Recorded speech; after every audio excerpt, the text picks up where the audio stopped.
Looking for a warm, comforting dinner that's easy to make and easy on your budget?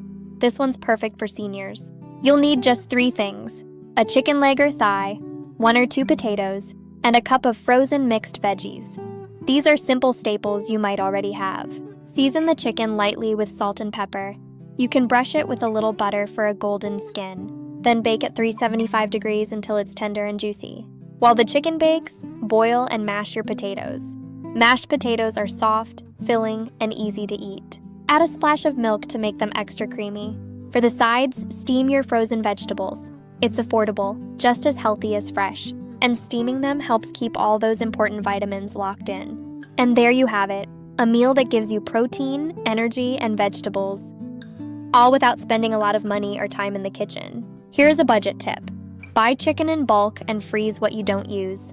Also, any leftover chicken makes a wonderful, easy soup for lunch the next day. If you enjoy simple, affordable meals like this, please subscribe for more senior-friendly recipes. Eat well and stay healthy.